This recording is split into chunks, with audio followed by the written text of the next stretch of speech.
TDC terpelihara, intinya seperti itu. Karena emang kita udah di posisi yang udah nggak kayak dulu lah. Benar-benar kita di band ini sudah menerima posisi kita udah masing-masing lah. Kalau gue boleh mengatasnamakan istri-istri, gue juga sebenarnya seneng ngelihat suami gue happy dengan bandnya yang sekarang dan nggak banyak pusing. Karena akhirnya ketika di band... Dulu pusing ya? Pusing! Nggak enak ya gue ngomongnya.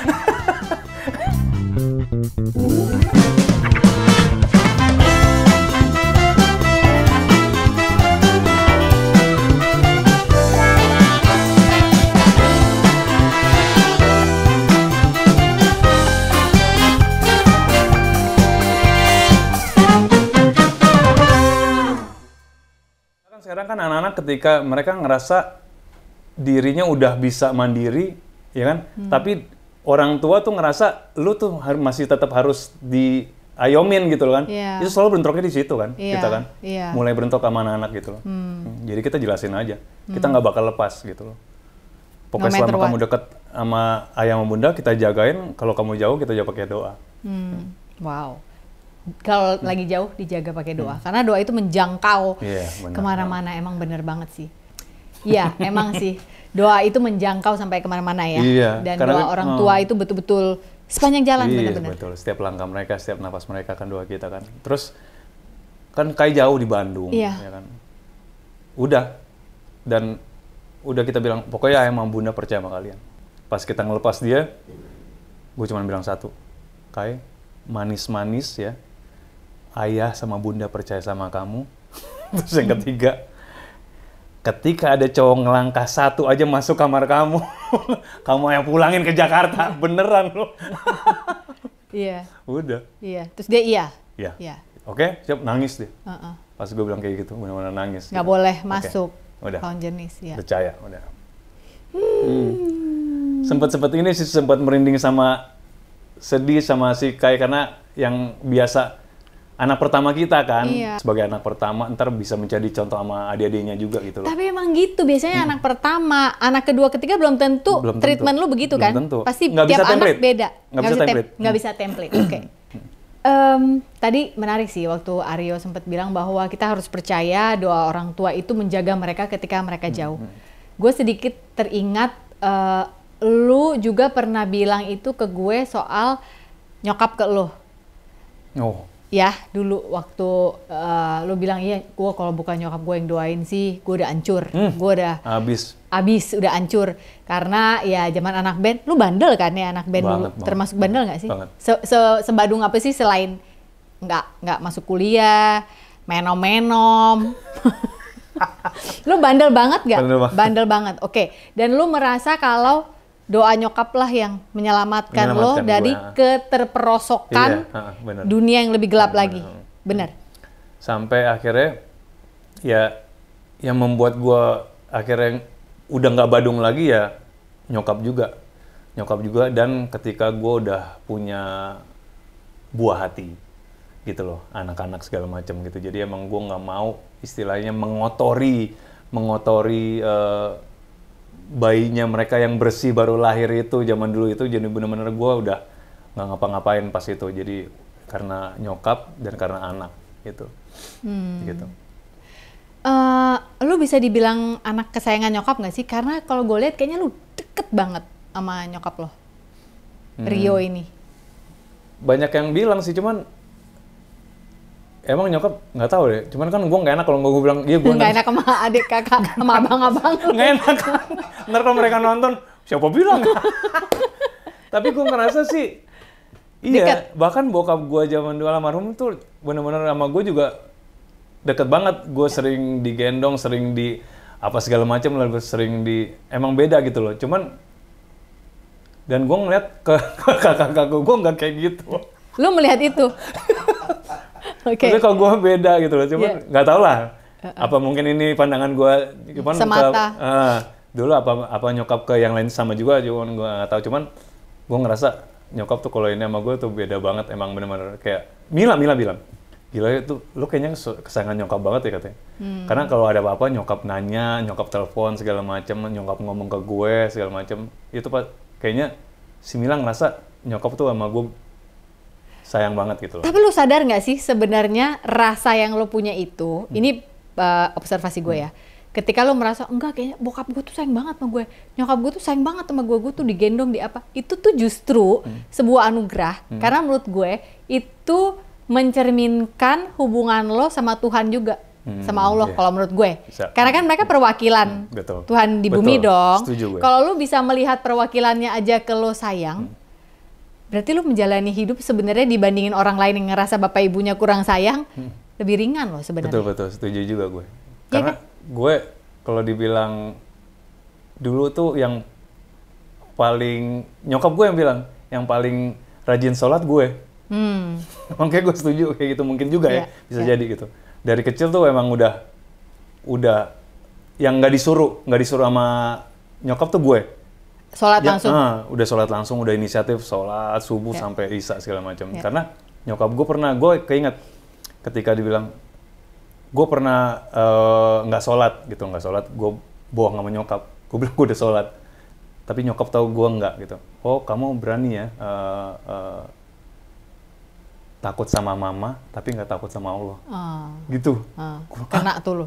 Mama punya kalimat seperti itu, gue kaget langsung. Abis itu tuh gue mulai, udah, ya mungkin mulainya dari situ akhirnya ya emang sholat beneran gitu. Dari takut kayak gitu akhirnya sholat beneran. Tapi dalam keadaan lo badung itu juga lo tetap ngerasa kalau orang tua lo akan menerima lo apa adanya nggak? Pada zaman lo badung dulu, orang tua gue sayang kok sama gue. Iya. Atau lo, kan ada orang yang nggak, gue badung karena gue pelarian aja misalnya kan ada. Oh enggak, gue itu tetap. Iya. Gue ngerasa nyokap tetap itu. Makanya itu yang mungkin yang akhirnya menyadarkan gue, akhirnya gue udah nggak kayak gitu lagi lah. Mungkin kalau seandainya emang kebalikannya mungkin itu lebih bahaya lagi ya. Iya. Ini gue seneng banget sih lo bisa mengeluarkan sisi hidup lo yang ini, karena menurut gue buat kita yang orang tua yang ada di luar sana, udah waktunya kita yang memutuskan kutuk gitu loh. Maksudnya apa yang kita alami waktu kita kecil, mungkin pernah ada kepahitan hati kita sama orang tua. Nggak semua orang mungkin seperti Rio ini merasa kalau no matter what orang tua gue tetap sayang sama gue kok. Gue mau sebadung apa juga pada saat dia pernah badung, lu tetap ngerasa cinta mereka kan merangkul lu kan. Justru iya, betul. Itu kan yang membuat gue membuat lu selamat gitu. Banget, bahkan membuat gue miris gitu loh. Gue udah kelakuan kayak gitu aja nyokap masih stabil banget. Nyokap tuh bahkan, nih kalau gue setiap lebaran sama nyokap ya, maafin, gue tuh merinding apa, maafin. Kan pasti setahun itu kita banyak dosa sama nyokap kan. Nyokap selalu bilang, nggak ada dosamu sama mama nak. Gila, itu gue selalu, kok bisa sih seorang orang tua ngomong kayak gitu loh. Jadi kayak nggak ada salah, nggak ada itu loh, anak-anak di depannya nyokap gitu loh. Itu yang membuat gue udah ampun deh nyokap. Makanya pas kemarin nyokap udah nggak ada itu emang itu salah satu kalau dibilang ya gue ikhlas, cuman itu adalah kehilangan terbesar. Kenapa gue nanya ini ke lo? Gue berada dalam musim dimana saat ini, kemarin tuh ngobrol sama Pongki tuh kan, gue juga jadi pengen nangis. Nyokap gue yang gue kenal selama ini, wah pekerja, nyokap gue tuh pinter banget, bekerja apa juga bisa gitu ya, dan ya gitulah multitasking. Tapi saat ini ketika setahun yang lalu dia mulai memburuk keadaannya dan dia malah semi pindah ke Bali dan kita jadi caretaker. Gue jadi caretaker, gue nggak nyangka nih. Gue sekarang jadi caretakernya nyokap. Bareng sama adik gue yang juga ada di Bali. Justru nggak semua orang punya kesempatan merawat orang tuanya di saat mereka sudah senja. Dan saat ini yang akhirnya kemarin membuat gue, oke lah Sof, lo terima episode hidup ini karena suami gue ngomong gini, kamu sekarang ngelihat mamimu udah harus dia bentuknya sama tapi orangnya udah nggak yang sama ya. Ketika dia lupaan, ketika dia nggak bisa diandalkan untuk ketika lu kasih satu informasi, itu karena keadaan sakitnya kan, obat-obatan yang sudah ya katakanlah membuat kognitifnya sedikit turun dibandingin nyokap yang gue kenal dulu gitu. Jadi gue banyak meminta narasumber gue untuk cerita soal hubungan mereka sama orang tua karena gue ngerasa saat ini gue dalam keadaan lagi belajar. Kemarin tuh nyokap sakit, nyokap lo? Iya, ya emang gue akhirnya emang manusia harus siap sih. Apapun, makanya gue akhirnya ngerasa nyokap itu sakit. Nah itu gue tuh nggak ngikutin proses untuk ngerawat nyokap gitu loh. Itu yang lumayan kayak gitu loh. Kayak apa? Dibilang nyesel sih nggak, emang udah takdir ya. Jadi kita nggak dikasih kesempatan, karena kenapa? Karena nyokap nggak pernah bilang. Diem ya? Nyokap nggak pernah. Nyokap itu nggak mau anaknya susah, nggak mau anaknya ribet. Semua nggak ada yang tahu. Nggak mau anaknya pusing soal biaya. Kayaknya seperti itu gitu. Jadi, tapi kayaknya kita nganggap nyokap ini sebenarnya udah tahu bahwa dia ada penyakit, cuman dia nggak mau cek. Tapi kita dari dulu udah bilang, bukannya kita nggak ada usaha, mah, karena mama suka tiba-tiba tuh ada suka pusing segala macam. Kita cek aja gitu loh. Nggak mau, benar-benar udah kita semua. Cuman ya kita ngerasa mama kalau udah nggak mau, kasihan juga kan, kalau nyaman kan. Kita doa aja mudah-mudahan mama nggak ada apa-apaan. Sampai akhirnya mama udah keluar itu kan darah dari hidung, udah akhirnya ke rumah sakit. Ya akhirnya mama divonis bahwa ada kelainan darah kan, yang ternyata umurnya udah bahkan dokter bilang bisa sekitar 3 bulan, teman akhirnya lebih cepat dari itu gitu. Ya itulah, pokoknya akhirnya gue ngerasa ya cuman kan semua udah jalannya ya, maksudnya ya udah akhirnya. Tapi kita bersyukur bahwa nyokap justru yang divonis sekitar 3-4 bulan lebih cepat dari itu. Karena dia nggak merasakan sakit lebih lama gitu loh. Jadi pas kita ngerasa kayak gitu, ya udahlah, kita udah ikhlas semua. Kalau ada apa-apa, pada saat terima vonis udah ikhlas semua. Kita kaget. Abang gue pulang sama Mila yang habis konsultasi dokter itu, gue cerita di rumah. Si Even abang gue bilang, bro gue mau cerita di meja makan. Deng, kaget gue. Nggak bisa apa-apain, Win. Bisa udah. Mau cari option ke dokter Singapura. Dokter Singapura, abang gue konsultasi lewat, nggak usah datang dulu. Pas dibilang kayak gitu, semua ininya, track ininya dia, oh ya udah. Itu emang udah. Bahkan dokter menyarankan sekarang udah banyakin doa, sama mama mau makan apa, kasih aja. Kan kita batasin kemarin, mama suka kopi segala macam. Udah, kasih kopi aja, karena emang berarti emang mama tuh udah gitu. Jadi kita udah siap aja. Dan gitu. mungkin beliau juga udah tahu ya? Udah tahu. Lucunya ya, nyokap itu kan pengen dimakan di tempat bokap kan, udah bisa kan disatuin kan, karena udah lama. Terus untuk ngurusnya itu, orang makam itu butuh surat pemakaman bokap, sama data segala macam lah. Kita bingung, wah data itu siapa yang nyimpennya? Mama enggak itu segala macam. Tiba-tiba, emang mama nyimpen data di mana semua, Dek?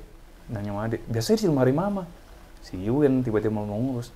Pas dia ngambil, aduh merinding lagi. Pas dia ngambil itu, ngambil kotak, udah disiapin sama nyokap. Semua itunya. Keperluannya, surat-suratnya. Pemakaman lah ya, untuk pemakaman. Jadi dia udah tahu. Mungkin dia udah nanya segala macam. Dan conversation WhatsApp-nya mama tuh udah banyak yang dihapus sama mama gitu, yang mungkin yang bersifat orang kita akan tahu bahwa dia udah nanya macam-macam tuh kayaknya udah dihapus sama mama gitu loh. Jadi ngapusin jejak itu mama tuh sampai segitunya. Jadi emang mama udah siap, jadi kaget gitu. Bro udah ada, ternyata mama udah siapin. Jadi udah, akhirnya udah diurus. Berarti emang mamanya udah itu kan, udah siap. Ya gitulah cerita nyokap gitu.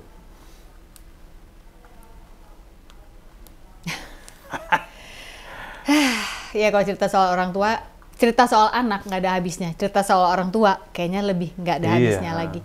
Terutama ketika harus merawat orang tua di usia senja, walaupun kelakuannya orang-orang bilang ya udah terima aja, kelakuannya balik ke mereka waktu kecil. Nggak semudah itu, karena kita negurnya kan nggak bisa kayak negur anak kecil. Biar bagaimanapun juga dia orang tua gitu kan. Tapi kalau nggak ditegur, dia melakukan kebiasaan yang merugikan kesehatannya gitu kan, itu juga, aduh luar biasa banget. Itu tahun lalu ya? Belum sampai, 8 bulanan. 8 bulan. Oh iya, maksudnya tahun lalu. Iya, tahun lalu kan. Kejadian tahun lalu. Oke. Tahun lalu. Wow. Apa ya yang mungkin bisa semoga jadi take home message buat teman-teman yang sedang nonton ini, kalau memang punya kesempatan, orang tuanya masih ada. Nah itulah, makanya seperti gue bilang tadi, gue nggak ada kesempatan untuk merawat dia gitu loh. Ya. Jadi kalau ada teman-teman yang ada kesempatan itu ya udah, rawat lah. Rawat. Atau mungkin secara jarak nggak mungkin, tapi ada unek-unek yang masih harus orang tua kita juga dimaafkan, karena biar bagaimanapun juga mereka manusia. Lakukanlah pekerjaan memaafkan itu dari sekarang. Iya betul. Ya nggak sih? Kalau nggak tahu ya, menurut gue sih, karena waktu ngalamin bokap gue meninggal, gue mengalami itu, gue pikir gue udah agak pinteran, nggak taunya pas nyokap, ya ternyata nggak pinter juga gitu ya. Iya. Oke lah. Arya Wahab, last but not least, rencana keluargamu ke depan ini bakal gimana? Anak-anak bakal tambah besar, nanti kuliah, mereka menemukan pasangan hidup masing-masing. Lo sama Mila, cita-cita mau tetap di Jakarta kah? Mau pindah kemana kah? Mau apakah? Ya sampai sekarang sih kita belum ada pikiran pindah ya, cuman apa yang kita lakukan sekarang, kerjaan-kerjaan kita sekarang udah fokus untuk anak, udah itu aja. Oke. Karena anak udah mulai gede, dan perempuan ya yang akan lebih cepat jenjang-jenjangnya itu kan. Jadi benar-benar kita udah harus mempersiapkan itulah, intinya sih itu aja. Selain mempersiapkan anak-anak untuk menjadi yang lebih baik, terus mempersiapkan buat hidup mereka di kemudian juga, pendidikannya di segala macam. Karena gue ngerasa pendidikan mereka itu sangat penting, paling nggak buat modal dulu aja deh, terserah ntar mereka mau jadi apa, yang penting mereka udah ada itu kan. Tapi pacarannya tambah sering dong, karena semakin sadar kalau ini sarangnya tambah kosong, anaknya terbang. Kan antara suami istri harus tambah akrab dong. Kalau gue ngomong ke Pongki gini, kita nggak boleh sering-sering berantem loh, ini anak-anak udah satu-satu ntar pada pergi. Gue cuma... Apa laki ya? Dia punya keluarganya sendiri. Iya, ninggalin sama istrinya kan. Iya. Ya udah, ya kalau ini ya pacarannya Mila. Ya. Tapi nggak pakai berantem kayak zaman kuliah ya? Enggak lah, udah beda ya? Udah capek. Udah capek ya? Oke lah, kalau begitu Arya Wahab, guys. Ini interview penuh rasa. Ada manis, asam, aduh semuanya gila. Ya? Nggak nyangka. Habis hostnya juga rese, cengeng. Hostnya juga cengeng. Thank you banget. Tepuk tangan buat Sofi Navita yang bisa membawa alur ya kan, dari cerita serius, seneng, happy, sampai sedih segala macam. Gue ngikut aja dari tadi tuh, ngikut real. Kita ngomong kayak nggak ada kamera tadi ya. Iya, bener. Emang nggak ada? Mana ya? Serem nggak lo? Ternyata mereka siapa ini? Guys, thank you banget ya udah menyimak kali ini. Thank you banget Arya Wahab. Salam buat Mila, juga anak-anak, dan juga anjing-anjing dan kucing-kucingmu yang lucu-lucu itu, dan juga papanya Mila yang ada di rumah ya. Thank you. Thank you so much udah simak Sofi Navita Talks hari ini. You are loved, dan jangan lupa hari ini bukan hari yang baik untuk menyerah. Katakan itu setiap hari. Thank you, man. Aduh, sorry banget, man. Sorry banget.